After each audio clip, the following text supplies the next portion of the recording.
I'm such a dancer, just sat here on the floor next to a chair. This is such a dancer move of like, you will give us a chair and we'll be like, no thank you, I'll be on the floor.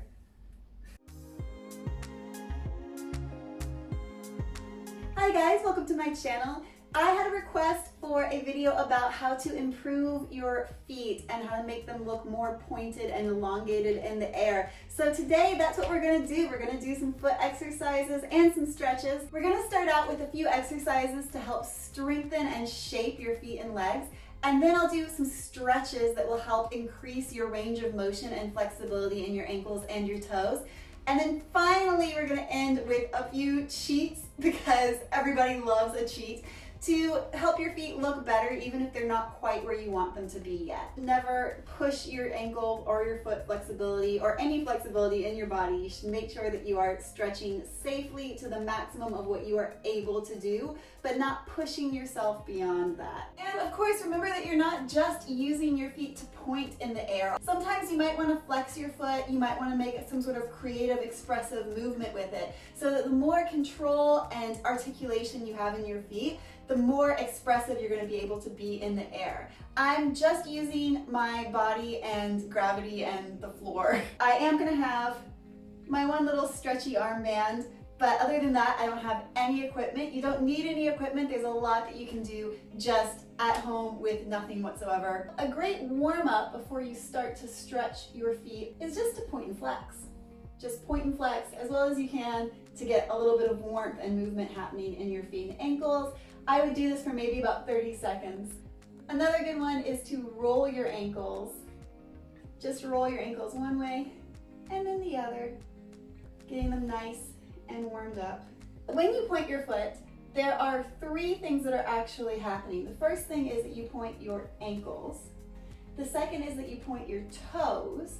And the third thing is that the fronts and tops of your legs engage all the way up through here. I'm using this muscle, I'm using this muscle, I'm using my calves. When I flex my foot, I'm still using all of these leg muscles, but I'm using my feet and ankles in a different way. So make sure that when you point or flex your foot, you're using all three parts of the point. Your legs, your ankles, your toes. Never doing just the toe crunch. No one likes a crunched toe like this. This is not gonna extend your lines in the air. Make sure that you're also not doing just the ankle. So if you're doing just your ankle like this and forgetting your toes, it's not gonna look like your foot is pointed. And of course, don't sickle like this because that's gonna break your line. And you can wing, which is going towards the outside of your ankle, but it's hard to keep the full point going on when you wing your foot. So in general, you wanna have it nice and aligned and straight for it to look its best. I'm gonna start out with my band. Again, that's the only piece of equipment that I'm using today. And I'm going to put the toes and ball of my foot into the band. And then I'm just going to push against it with my ankle. With this kind of band, I do have to leave my toes flexed for the band to be hooked onto, but if you have more of like a TheraBand or a wider band, you can go for the full point and really get your toes in the action as well. This is still working a lot for me because I am using my ankle and I am using my Achilles tendon and all the muscles that are going to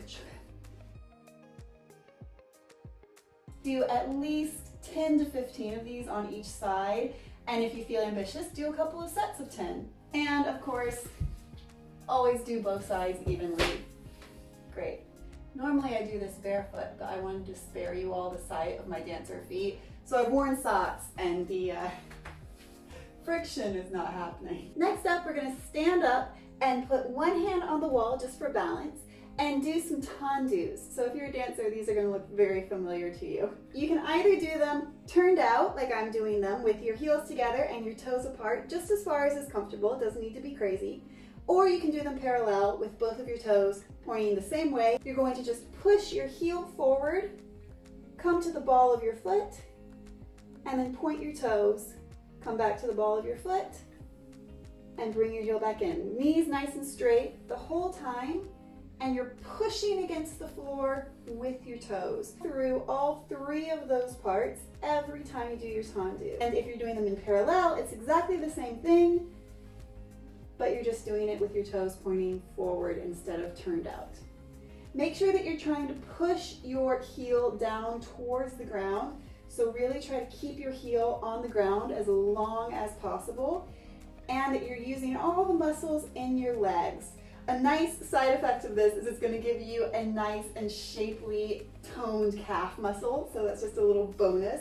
Again, I would do probably 10 of these on each side. You really can't do too many tendus. They are so good for you in so many ways. Really similar to the tendus, we're going to do the same movement, but instead of bringing your foot all the way back in, you're just going to come to the ball of your foot and push off again. These are the same idea in that you can do them parallel or turned out. If you're turned out, make sure your knee is pointing towards the side or diagonal. If you're parallel, make sure your knee is pointing towards the front. And just do little toe push-ups. Your toes are just down there doing their little push-ups. That is a really hard coordination. Why is this so difficult? And finally, you can do some nice releves to build strength in your ankles and in your toes.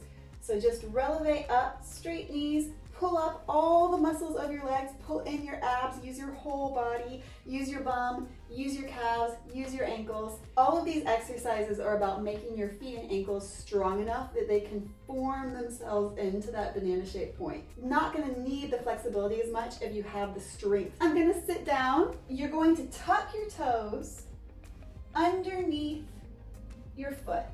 I'm not leaning onto them and pushing them down because that's a great way to pull the muscles in the top of your foot. Take all of your weight onto the chair, that's why we're doing it sitting down, and fold your toes under and just give it as much weight as you need to be able to feel a stretch. This shouldn't feel like you are crunching your foot. It shouldn't feel like it's a strain. Your heels are pushing forward and that you're not letting them crunch back like this. You want to really keep your heels as far up and forward as you can. This is a nice one to hold for about 30 seconds to 1 minute. Most stretches are really good if you hold them about 30 seconds because after 30 seconds is when your body starts to really release and let go of the tension in the muscles, and you get a much deeper stretch after 30 seconds. While you're in your chair, you can also tuck your toes underneath. So you need to bring your ankles and your heels a little bit back, more underneath you. It's better to have a lower chair for this one. Maybe bring your body weight a little bit forward and just stretch out those ankles by pushing your heels forward and stretch out your toes at the same time in the opposite direction. It's good to do a stretch that's under and then a stretch that's more flexed so that you're evening yourself out and not doing too much one way or the other.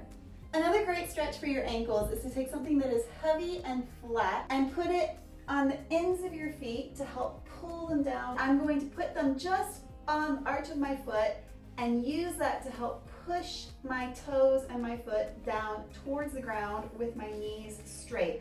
A lot of dancers will do this similar thing, but by putting your feet underneath like a sofa or a bed or something. I think that that's a little bit extreme.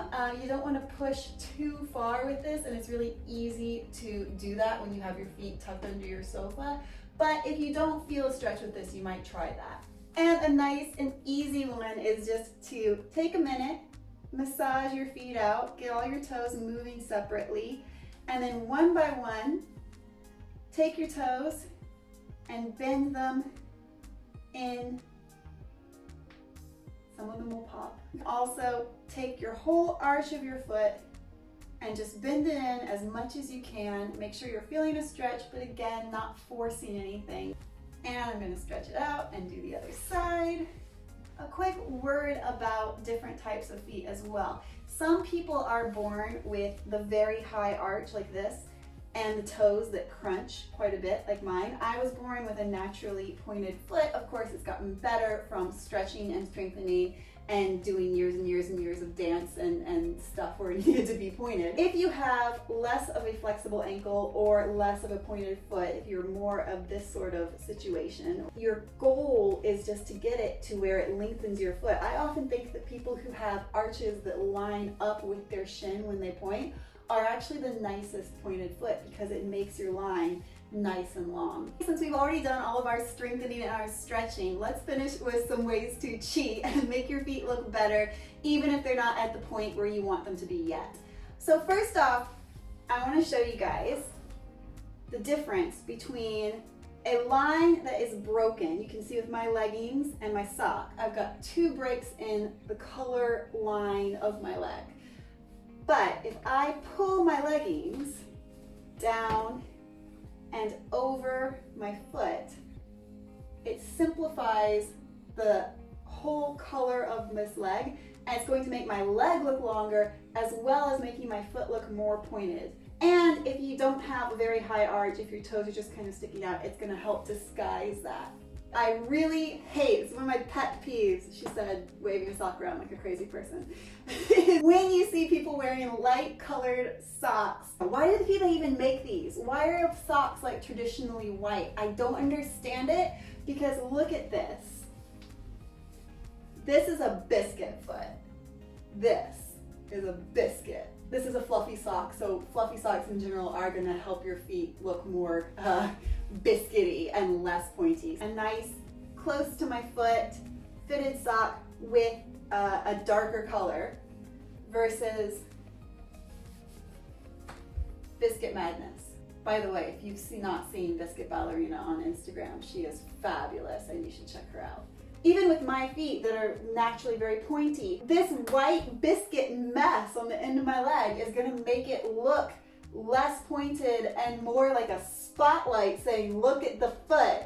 It is not cute. I hate white socks. And a final easy way to cheat that is not really cheating but will make your feet look better is, again, like we said before, just keep your foot nicely in line, because that is going to give you the most range of motion in your ankle and in your foot. Honestly, what you really want is your foot to blend into the line of your leg and finish it off. And that's the whole idea behind having nice, pointed, elongated feet. Thanks so much for watching. I hope you enjoyed doing all these exercises and stretches with me, and that these will help you make your feet into a little bit more of what your goals are. Please take a minute to check out my channel, because I've got lots of other tutorials and aerial videos and conditioning and stretching and all sorts of stuff over there. So make sure that you check it out and subscribe. It's super fun, and there's a great community of people that make it a really fun place to be. I do move tutorials on Wednesdays and videos more like this about broader subjects on Saturdays.